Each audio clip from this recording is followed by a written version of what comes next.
बिस्मिल्लाहिर्रहमानिर्रहीम। अस्सलाम वालेकुम डियर स्टूडेंट्स, मैं हूं आपका बायोलॉजी इंस्ट्रक्टर उबैदुर्रहमान बेग। आज हमने एस्ट्रल लॉ जो स्टार्ट करना है, it is easy to understand and more logical. हमें कह रहा है डिस्क्राइब करें number 1 concept of division of labour. ठीक है, काम को तकसीम करना, डिवीजन ऑफ लेबर का जो कंसेप्ट है इसको डिस्क्राइब करें, उसके बाद अप्लाई करें। लेकिन जो अप्लाई करना है वो दो लेवल पे करना है। एक करना है विद इन सेल लेवल। जब आप विद इन सेल लेवल कह रहे हो तो इसका मतलब है आप सेल में मौजूद उसके सब सेलुलर ऑर्गेनल्स यानी वो स्ट्रक्चर जो सेल बना रहे हैं उन पे अप्लाई करना है, और इसको मल्टी सेलुलर लेवल यानी ऑर्गेनिज्म लेवल पे अप्लाई करना है। जब आपने ऑर्गेनिज्म लेवल पे अप्लाई करना है तो इससे मुराद है सेल्स के दरमियान में ये कंसेप्ट अप्लाई करना है। तो तीन बातें हैं, number 1 division of labour, number 2 within cell, number 3 across the cells. ये तीन पॉइंट्स हमने यहां इस एसएलओ में अंडरस्टैंड करने हैं। अब सबसे पहले अगर हम देखें डिवीजन ऑफ लेबर, तो किसी भी जगह कोई भी काम अगर हो रहा है और अगर उस काम को बहुत अच्छे तरीके से प्रॉपर टाइम पे करना है तो उसके लिए डिवीजन ऑफ लेबर जरूरी होती है। यानी काम को कुछ बाहुनर लोगों के दरमियान तकसीम कर देना। जब आप काम को हुनरमंद लोगों के दरमियान तकसीम करते हो तो काम ज्यादा अच्छे से होता है और टाइमली हो जाते हैं। इसके बरक्स अगर आप काम तकसीम नहीं कर रहे, एक ही पर्सन है जिसको आपने 5-6 तरह की ड्यूटीज दे दी हैं, अब आप देखोगे वो काम इतने अच्छे से नहीं कर पाएगा, टाइम पे नहीं कर पाएगा। या दूसरा तरीका यह है कि आप काम तो तकसीम कर रहे हो लेकिन जिसको काम दे रहे हो, जिसकी ड्यूटी लगा रहे हो, वो इस काबिल ही नहीं है। ठीक है, तब भी आप देखोगे काम ठीक से नहीं हो पाता।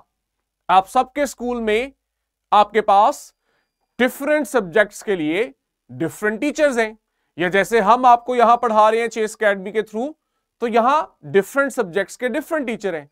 अब अगर एक ही सब्जेक्ट के या एक ही टीचर को मल्टीपल सब्जेक्ट दे दिए जाएं तो आप देखोगे कि वो आपके साथ ठीक से इंसाफ नहीं कर सकेंगे या एफिशिएंसी कम हो जाएगी। इसी तरह काम को मजीद बेहतर करने के लिए आप देखते हो कि आपके स्कूल्स में एडमिनिस्ट्रेशन आती है। क्लास टीचर्स के ऊपर इंचार्ज होते हैं जो कि मॉनिटर करते हैं कि क्लासेस जो हैं वो टाइमली रन कर रही हैं, स्टूडेंट्स और टीचर्स का फीडबैक कैसा है। क्लास इंचार्जेस को मेंटेन करने के लिए वाइस प्रिंसिपल आ जाते हैं और उससे ऊपर आपके पास प्रिंसिपल आ जाते हैं। अब ये आपके पास एक इंतजामी ढांचा है छोटा सा जो आपके स्कूल को वेल मैनेज कर रहा है। लेकिन अगर एक ही पर्सन के जिम्मे ये काम लगा दोगे तब भी काम ठीक नहीं होगा। और अगर आप ये करो कि जिसका दिल चाहे जो मर्जी सब्जेक्ट पढ़ा ले तब भी काम ठीक नहीं होगा। तो हर काम उस काम को करने वाला, इस चीज के लिए जब आप सोच समझ के इंतखाब करोगे कि कौन सा काम किसने करना है और काम डिवाइड करना है, तब आप देखते हो कि काम ज्यादा अच्छे तरीके से होता है। बिल्कुल यही निजाम अल्लाह ताला ने हमारे अंदर और बाकी जानदारों में भी रखा हुआ है। ठीक है, अगर हम एसएलओ में बात करें कि इस डिवीजन ऑफ लेबर को आपने विद इन सेल अप्लाई करना है। विद इन सेल अप्लाई करने से मतलब है कि एक सेल के अंदर जो उसके बहुत सारे काम हैं, इन्हें करने के लिए कौन कौन से स्ट्रक्चर यानी सेल के ऑर्गेनल्स होते हैं, किस ऑर्गेनल के पास एक स्पेसिफिक काम होता है। इस तरह हर ऑर्गेनल में जब काम डिवाइड हो जाता है और हर सेल का ऑर्गेनल अपना काम ठीक से करता है तो आप कहते हो सेल काम कर रहा है, सेल सरवाइव कर रहा है। अगर ऑर्गेनल्स अपना काम ठीक से करना बंद कर दें तो आप देखते हो सेल का काम ठीक से नहीं होता और सेल जो है वो मैल फंक्शन हो जाता है या डाई कर जाता है।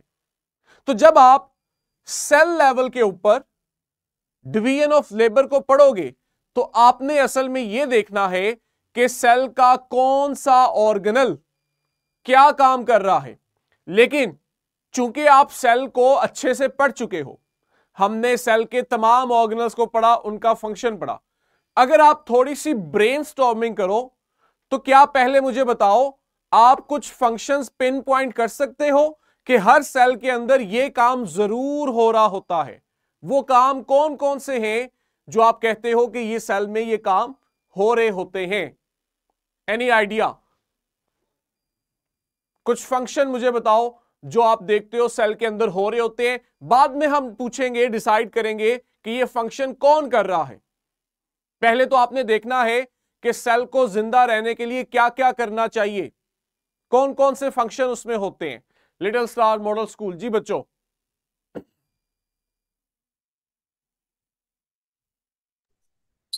Cellular respiration. दोबारा बोलो। Cellular respiration. रेस्पिरेशन यानी एनर्जी प्रोड्यूस होनी चाहिए, बिल्कुल। Any other protein guess? Synthesis. Photosynthesis होनी चाहिए, वेरी गुड। फूड बनना चाहिए, फिर उस फूड की ब्रेकडाउन से एनर्जी हासिल होनी चाहिए। Central executive boys. और क्या फंक्शन है फूड बनाने और एनर्जी बनाने के अलावा? प्रोटीन की तैयारी और मेटाबॉलिज्म। प्रोटीन की तैयारी और मेटाबॉलिज्म, वही केमिकल रिएक्शंस का होना। अच्छा, और अपने ज़हन में स्ट्रक्चर लाओ, सेल के ऑर्गेनल्स पढ़े थे ना, और उनको सोच सोच के बताते जाओ कि वो ऑर्गेनल्स क्या काम कर रहे थे। आपको खुद ही समझ आ जाएगी कि सेल में कौन कौन से फंक्शन होते हैं। जेटीएन स्कूल, रहीम यार खान, जल्दी। मैंने सही से भी पूछना है। ट्रांसपायरेशन, वो तो प्लांट सेल में आ गए। और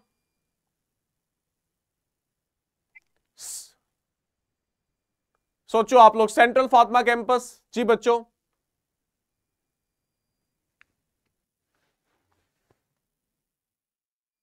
हैंड डाउन कर लिए आप लोगों ने? ऑक्सीजन की सर। Very good. ऑक्सीजन की सप्लाई कैसे भूल सकते हो, लेकिन क्या वो सेल में हो रही होती है? अभी हम विद इन सेल कह रहे हैं, वो सेल के बाहर का काम है। चले जी, वन बाय वन अब मैं आपको बताऊंगा, आप लोगों को खुद ही याद आता रहेगा कि सर ये सारी बातें तो हम पढ़ के आए हैं, बस उन्हें समझने का तरीका इस एसएलओ के अकॉर्डिंग नया है। सबसे पहला काम जो आप सब भूल गए, स्कूल चलाने के लिए प्रिंसिपल का होना जरूरी है, जो हेड है। सेल में भी एक हेड होना चाहिए जो सेल को कंट्रोल करे। कुछ याद आ रहे? सेल का जो हेड है, जिसके पास सेल को चलाने वाली हर इंफॉर्मेशन मौजूद है, वो है सेल का न्यूक्लियस। जब सेल डेवलप करता है, उसके अंदर चीजें बन रही हैं, सेल डिवाइड करता है, डिवाइड करने के लिए क्या चीज चाहिए, सेल ने कब डिवाइड करना है, ये सारी इंफॉर्मेशन, ये सारे अहकामात न्यूक्लियस दे रहा होता है। इसकी मालूमात न्यूक्लियस के पास होती हैं। न्यूक्लियस जो है वो कंट्रोल कर रहा है सेल को, ये उसका प्रिंसिपल है। ये बताएगा कब क्या काम करना है और कैसे करना है, किसने करना है। क्या हमने नहीं पढ़ा कि हमारे पास जब लाइफ स्टार्ट होती है तो एक सेल होता है जाइगोट, और वही जाइगोट कल हमने देखा कि सेल स्पेशलाइजेशन के थ्रू कई इकसाम के सेल बना रहा था हमारी बॉडी में। तो एक सेल से वो इतने इकसाम के सेल्स कैसे बन रहे थे? क्योंकि उस सेल के न्यूक्लियस के पास इंफॉर्मेशन थी कि किस जीन को ऑन करना है, किसको ऑफ करना है, कौन सी जीन एक्टिव रहेगी, कौन सी इनएक्टिव रहेगी। जीन्स को एक्टिव और इनएक्टिव करने से क्या हो रहा था, कई इकसाम के सेल्स बन रहे थे हमारे पास। वो सारी इंफॉर्मेशन सेल के न्यूक्लियस के पास होती है। सेल का न्यूक्लियस हम कहते हैं, उसके अंदर डीएनए होता है। असल में ये डीएनए है जिसके पास वो इंफॉर्मेशन पड़ी हुई है जिसे आप जेनेटिक इंफॉर्मेशन या जेनेटिक ब्लूप्रिंट कहते हो। ब्लूप्रिंट कहते हैं किसी भी चीज का जो डिजाइन है।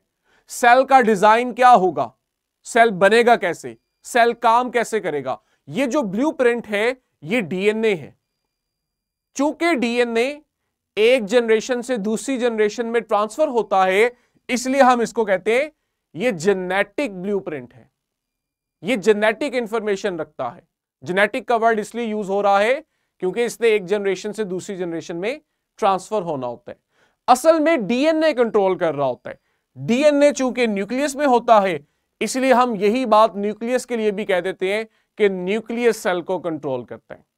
लेकिन इंपॉर्टेंट बात यह है, डीएनए या न्यूक्लियस सेल को कंट्रोल कैसे करता है, यह कंसेप्ट मैंने आपको समझाया हुआ है। किसी को याद आ रहा है कि डीएनए या न्यूक्लियस सेल को कंट्रोल कैसे करते हैं? नहीं याद आ रहा? जेटीएन से किसी को याद आ रहा है? क्विकली, ऐसा क्या करते हैं? डीएनए में जीन्स होती है, कुछ जीन्स एक्टिव होती है, कुछ इनएक्टिव होती है, उनमें फिर इंस्ट्रक्शंस होती है, तो फिर सेल होती है। इंस्ट्रक्शन के आगे मुझे समझ नहीं आई। सेंट्रल फातिमा कैंपस, जी बच्चों।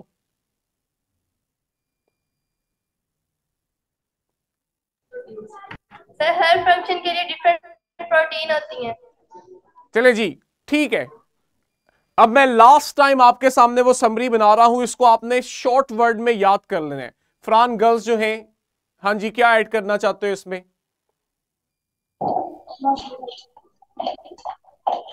सर डीएनए के पास मुख्तलिफ जीन्स होते हैं जो कि प्रोटीन बनाते हैं और उनसे हमारे सेल के अंदर जो फंक्शन होते हैं वो परफॉर्म होते हैं। Very good. ये बात मैंने आपको इसी तरह ही बताई हुई है कि डीएनए का वो छोटा सा स्ट्रक्चर जो सेल को कुछ बना के दे रहा था, हमने उसे जीन कहा था। अब जो डीएनए है, इसके ऊपर पड़ी हुई है मल्टीपल जीन्स। जब भी सेल के लिए कुछ बनना होता है ना, अब आपने ये चीज याद रखनी है, डीएनए की कॉपी बनती है जिसे आप कहते हो आरएनए। कॉपी से मतलब यह है कि डीएनए के पास जो इंफॉर्मेशन है ना, ये लफ्ज आपने याद रखने हैं कि डीएनए के पास जो इंफॉर्मेशन होती है वो ट्रांसफर कर दी जाती है आरएनए को। डायरेक्ट प्रोटीन नहीं बनती, बीच में आरएनए होता है।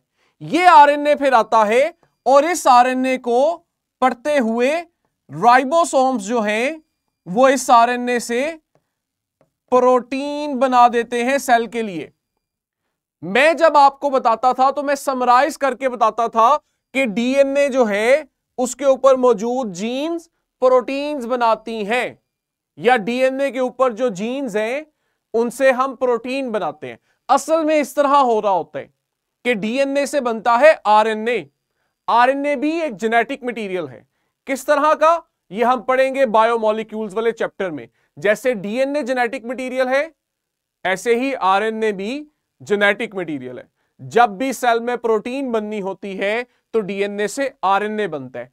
आरएनए जाता है राइबोसोम्स के पास और राइबोसोम आरएनए से डीएनए का मैसेज पढ़ते हैं और उसके अकॉर्डिंग प्रोटीन बना देते हैं। अब डीएनए चूंकि सेल को प्रोटीन बना के देता है, ये प्रोटीन आगे दो तरह के काम करते हैं। या तो ये सेल का स्ट्रक्चर बना रहे होते हैं, या ये सेल के अंदर एंजाइम के तौर पे कोई फंक्शन परफॉर्म करते हैं। दोनों सूरतों में कि ये सेल का स्ट्रक्चर बनाए या सेल का कोई फंक्शन परफॉर्म करे, अल्टीमेटली हम ये कहते हैं कि डीएनए और न्यूक्लियस सेल को कंट्रोल करते हैं। सेल के अंदर क्या काम होना है उसकी इंफॉर्मेशन डीएनए के पास पड़ी हुई है।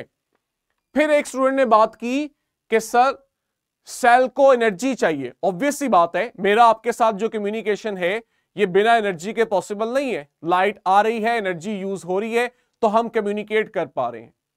इसी तरह सेल जो है इसको अपने फंक्शन परफॉर्म करने के लिए, जिंदा रहने के लिए एनर्जी चाहिए। एनर्जी आएगी कहां से? एनर्जी आएगी ऑर्गेनिक मॉलिक्यूल से। अब ये जो ऑर्गेनिक मॉलिक्यूल्स हैं ये हमारे सेल के अंदर फैट्स की शक्ल में भी होते हैं, शुगर की शक्ल में भी होते हैं और प्रोटीन की शक्ल में भी होते हैं। ये जो ऑर्गेनिक मॉलिक्यूल्स हैं इनकी ब्रेकडाउन होती है और इनकी ब्रेकडाउन से एनर्जी बनती है in the presence of oxygen. अगर आपको याद हो, जब मैंने आरबीसीज वाला फंक्शन पढ़ाया था, मैंने आपसे कहा था कि लंग्स जो हैं वो ऑक्सीजन को इंट्रोड्यूस करवा रहे हैं ब्लड में। ब्लड के अंदर मौजूद रेड ब्लड सेल्स उस ऑक्सीजन को लेके आते हैं सेल के पास। मैंने आपसे तब कहा था कि टाइम आएगा जब मैं आपसे पूछूंगा कि ये जो ऑक्सीजन है सेल को आई, सेल ने इस ऑक्सीजन का करना क्या है। रिमेंबर, हम कहते हैं हमें जिंदा रहने के लिए ऑक्सीजन चाहिए। ऑक्सीजन ऐसा क्या करती है कि जो आपको वो चाहिए और आप कहो अगर ऑक्सीजन नहीं है तो आप जिंदा नहीं रह पाओगे। आज आपको इसकी समरी याद आ जानी चाहिए, समझ आ जानी चाहिए कि सारी डिटेल चीज के पीछे जो समरी है ना वो ये है कि जब सेल के पास ऑक्सीजन आती है तो इस ऑक्सीजन की मौजूदगी में सेल इनऑर्गेनिक कंपाउंड्स की ब्रेकडाउन करते हैं और अपने लिए एनर्जी हासिल करते हैं। अगर आप ऑक्सीजन नहीं दोगे तो सेल के अंदर एनर्जी बहुत थोड़ी बनेगी, इतनी थोड़ी बनेगी कि सेल सरवाइव नहीं कर सकेंगे। सेल सरवाइव नहीं करेंगे तो ऑर्गेनिज्म सरवाइव नहीं कर सकेंगे। तो ऑर्गेनिज्म को सरवाइव करने के लिए ऑक्सीजन चाहिए। क्यों? क्योंकि ये ऑक्सीजन जब सेल के अंदर जाती है वहां फिर हम ऑर्गेनिक कंपाउंड्स की ब्रेकडाउन करके एनर्जी हासिल करते हैं। इस एनर्जी को फिर सेल यूज करते हैं जिंदा रहने के लिए। लेकिन इंपॉर्टेंट बात यह है कि आप में से मुझे कौन बताएगा सेल के अंदर वो कौन सा स्ट्रक्चर है जो सेल को एनर्जी बना के देता है? किसी को याद है? अल सईद वालों में से कोई बताए, इनकी पार्टिसिपेशन डे बाय डे कम क्यों होती जा रही है? कौन सा स्ट्रक्चर था?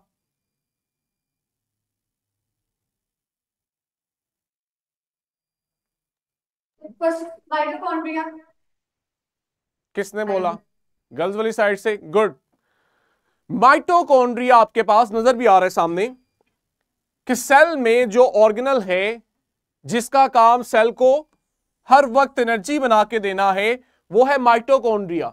मुझे जेटीएन वाले बताएंगे कि माइटोकॉन्ड्रिया जो एनर्जी बनाते हैं वो किस शक्ल में स्टोर होती है या सेल एनर्जी किस फॉर्म में यूज कर रहा होता है। वो कौन सा मॉलिक्यूल है, कंपाउंड है जो सेल को एनर्जी देते हैं? किसी को याद है? नहीं याद? एटीपी। एटीपी, लिटिल स्टार्स, यही था ना। एटीपी जो है वो आपके पास मैंने बताया था सेल की एनर्जी करेंसी है। सब सेल ने जब भी एनर्जी इस्तेमाल करनी है तो वो एटीपी से लेगा। एटीपी के पास कहां से आती है? ये जो ऑर्गेनिक कंपाउंड्स हैं इनकी ब्रेकडाउन से जो एनर्जी रिलीज होती है वो एटीपी में स्टोर कर दी जाती है ताकि जरूरत पड़ने पे उस एनर्जी को यूज किया जाए। बच्चों ये सारे काम आपने पढ़े हैं, हमने जब सेल के ऑर्गेनल्स पढ़े थे आपने वहां ये सब पढ़ा है। मैं कुछ नया नहीं बता रहा। कोशिश करो मुझे सुनो, बजाय लिखने के मुझे सुनो। स्लाइड्स आपको वैसे ही मिल जाएंगी, कोई एक्स्ट्रा बात सुन रहे हो तो वो लिखो। इसी तरह देखो जो प्रोटीन्स बन रही थी जिन्होंने सेल का स्ट्रक्चर भी बनाना है, सेल का फंक्शन भी परफॉर्म करना है, ये प्रोटीन बनाने वाली जो मशीन होती है इसे आप कहते हो राइबोसोम। तो राइबोसोम का होना भी बड़ा जरूरी है। चाहे प्रोटीन को बनाने के लिए जो इंफॉर्मेशन है वो डीएनए के पास है, लेकिन डीएनए खुद वो प्रोटीन नहीं बनाता, वो इंफॉर्मेशन आती है राइबोसोम के पास। राइबोसोम फिर उस इंफॉर्मेशन को रीड करते हैं और प्रोटीन बना के देते हैं। राइबोसोम साइटोप्लाज्म में फ्री भी होते हैं और एंडोप्लाज्मिक रेटिकुलम के साथ भी अटैच होते हैं। अगर आपको याद हो जब राइबोसोम एंडोप्लाज्मिक रेटिकुलम के साथ अटैच होते हैं तो हम उसे रफ एंडोप्लाज्मिक रेटिकुलम कहते हैं, रिमेंबर। और एंडोप्लाज्मिक रेटिकुलम का वो हिस्सा जहां राइबोसोम अटैच नहीं थे हमने उसे स्मूथ एंडोप्लाज्मिक रेटिकुलम कहा था। अब आते हैं एंडोप्लाज्मिक रेटिकुलम पे। एंडोप्लाज्मिक रेटिकुलम का काम सेल के लिए प्रोटीन और फैट बनाना है। प्रोटीन ये बना रहे होते हैं अपने साथ अटैच राइबोसोम्स की मदद से, फैट जबकि ये खुद बना रहे होते हैं। तो इन्होंने सेल को प्रोटीन और फैट बना के देनी है। ये खुद क्या है? ये आपके पास नेटवर्क ऑफ मेम्ब्रेन है आउटसाइड द न्यूक्लियस। न्यूक्लियस के बाहर आपको मेम्ब्रेन का एक नेटवर्क मिलता है जिसे आप कहते हो एंडोप्लाज्मिक रेटिकुलम। अच्छा, एंडोप्लाज्मिक रेटिकुलम इन प्रोटीन और फैट को देते हैं गोल्जी ऑपरेटर्स के पास, रिमेंबर। और गोल्जी ऑपरेटर्स का काम होता है कि एंडोप्लाज्मिक रेटिकुलम से आने वाली प्रोटीन और फैट को मॉडिफाई करके पैक करना, और पैक करने के बाद उन्हें सेल से बाहर रिलीज कर देना। लेकिन अगर आपको याद हो, मैंने बताया था कि ये जो गोल्जी ऑपरेटस से वेजिकल्स आती हैं, जिन्हें आप गोल्जी वेजिकल कहते हो, अगर इन वेजिकल्स को सेल के अंदर ही रखा जाए और सेल से बाहर रिलीज ना किया जाए, तो याद है हमने इन्हें क्या कहा था, गोल्जी ऑपरेटस से जो वेजिकल्स बन रही थी जिनके अंदर प्रोटीन थी, अगर इन्हें सेल से बाहर रिलीज ना किया जाए, सेल के अंदर ही रखा जाए, तो इनका क्या नाम था, किसी को याद है? फरहान गर्ल्स, हाँ जी जी बच्चों बोलो। Sir lysosomes. लाइसोसोम्स। याद आया कि लाइसोसोम्स असल में गोल्जी ऑपरेटस से बन रहे थे और इनका काम क्या था? इनका काम सेल की सफाई करना था।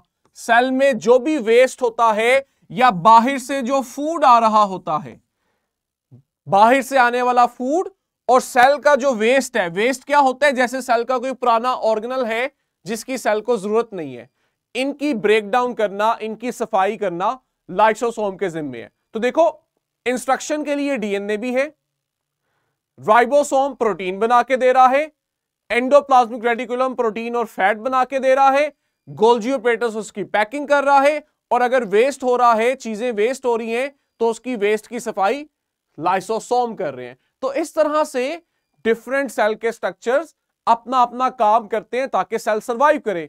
ये देखो, ये आपके पास है एंडोप्लाज्मिक रेटिकुलम, सॉरी ये आपके पास है सेंट्रियोल। एंडोप्लाज्मिक रेटिकुलम हम पढ़ चुके हैं। सेंट्रियोल का काम अगर आपको याद हो तो मैंने बताया था सेल की डिवीजन करना होता है। जिस वक्त सेल डिवाइड कर रहा होता है तो इसमें मौजूद क्रोमोसोम्स के साथ सेंट्रियोल से आने वाले फाइबर्स अटैच होते हैं, और ये फाइबर्स जब कंट्रैक्ट करते हैं तो इनकी कंट्रैक्शन की वजह से क्रोमोसोम्स एक दूसरे से सेपरेट हो जाते हैं। जब क्रोमोसोम सेपरेट होते हैं तो आपके पास सेल डिवाइड कर जाते हैं। ये सेपरेशन वाला काम सेंट्रियोल्स की मदद से हो रहा होता है। ठीक है।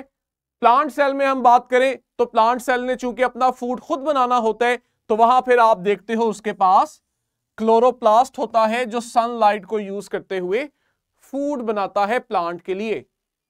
यह था आपके एसएलओ का सेकंड पार्ट कि हमने डिवीजन ऑफ लेबर को विद इन सेल अप्लाई किया था।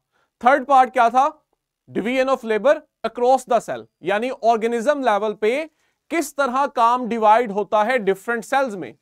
जब आप ऑर्गेनिज्म लेवल पे पढ़ते हो तो ऑर्गेनिज्म के काम्स को मुख्तलिफ सेल्स करते हैं। जैसे कि अगर आप देखो, आपके पास स्किन सेल्स हैं जिन्हें आप एपिथेलियल सेल कहते हो। इनका काम क्या है? बॉडी को प्रोटेक्ट करना। कैसे प्रोटेक्ट करते हैं? ये बैरियर का काम करते हैं, आपकी स्किन बनाते हैं। हमारी स्किन एक बैरियर है जो बाहर मौजूद चीजों से हमें बचाती है। आपके एटमॉस्फेयर के अंदर जर्म्स हैं, वो जर्म्स आपकी बॉडी में एंटर ना हो, आपकी स्किन है, आपकी बॉडी के अराउंड स्किन है। स्किन बनाने वाले सेल अलग हैं। आपने मूवमेंट करनी है तो उसके लिए बॉडी में अलग सेल हैं जिन्हें आप कहते हो मसल सेल्स। इसी तरह आपने कम्युनिकेशन करना है, बॉडी के एक हिस्से से दूसरे हिस्से में मैसेज लेके जाना है, या बाहर से अगर कोई सिग्नल आ रहा है उस सिग्नल को रीड करना है, उसके लिए आपके पास ब्रेन सेल्स यानी न्यूरॉन्स होते हैं। अब ये वो सेल्स हैं जिन्हें हम अलग अलग पढ़ भी चुके हैं और इनकी सिमुलेशन भी देख चुके हैं, इसलिए मैं यहां सिमुलेशन पे टाइम नहीं दे रहा। इसी तरह रेड ब्लड सेल्स आते हैं। इनका काम होता है कि लंग से ऑक्सीजन को उठा के बॉडी सेल्स और टिश्यू तक लेके जाना ताकि ये ऑक्सीजन वहां यूज हो एनर्जी बनाने के लिए। जैसे सेल में लाइसोसोम्स थे जो वेस्ट रिमूव कर रहे थे, इसी तरह आपकी बॉडी में लिवर सेल्स होते हैं या लिवर होता है जिसका काम प्रोटीन बना के देना होता है और सेल के वेस्ट को रिमूव करना होता है, डिटॉक्सिफाई करना होता है। हमने पढ़ा था कि लिवर सेल टॉक्सिक चीजों को डिटॉक्सिफाई करते हैं। तो ये बच्चों आपके पास कंसेप्ट था डिवीजन ऑफ लेबर, जिसे हमने अप्लाई किया विद इन सेल और अक्रॉस द सेल्स, कि किस तरह सेल के अंदर काम डिवाइड होता है और कैसे पूरी बॉडी के अंदर काम डिवाइड होता है ताकि सेल और लिविंग ऑर्गेनिज्म सरवाइव कर सकें। अब आपके पास इसकी बहुत सारी एग्जांपल है, कुछ एग्जांपल मैंने यहां दी। आपने ये करना है या क्लास टीचर ने बच्चों को इस तरह एंगेज करना है कि इसके अलावा स्पेशली ऑर्गेनिज्म लेवल पे और कौन कौन से सेल्स हैं जो जरा मुख्तलिफ काम करते हैं, उनके अलावा वो काम कोई और नहीं करता। जैसे red blood cells, epithelial cells, liver cells हमने पढ़े। कुछ और सेल्स के नाम भी आपने अपने क्लास टीचर को बताने हैं जिनका एक मखसूस काम है जो उनके अलावा बॉडी में कोई और नहीं करता। ठीक है, नेक्स्ट लेक्चर में हमने इस चैप्टर का लास्ट लेकिन बहुत इंपॉर्टेंट एसएलओ पढ़ना है। उस एसएलओ में आप उन सेल्स को पढ़ोगे जो सेल स्पेशलाइज्ड होके आपकी बॉडी में डिफरेंट सेल्स बनाते हैं। ठीक है, उन सेल्स को हम कहते हैं स्टेम सेल्स। आपके चैप्टर 4 में जो आपके पास बुक है उसका लास्ट टॉपिक है ये, और ये भी नया एसएलओ है, इससे पहले ये मौजूद नहीं था। आपसे पहले वाले बच्चे जो करिकुलम पढ़ते थे वो जब ग्रेड 12 में आते थे तो उन्हें इस चीज का पता लगता था, लेकिन आप लोगों को नए करिकुलम के अकॉर्डिंग ग्रेड 9 में ही ये चीज इंट्रोड्यूस करवाई जा रही है। तो इंपॉर्टेंट है, साथ साथ याद करो जितना हमने इस वीक में पढ़ा है, कल इंशाल्लाह उसका टेस्ट होगा। Best of luck, Allah Hafiz.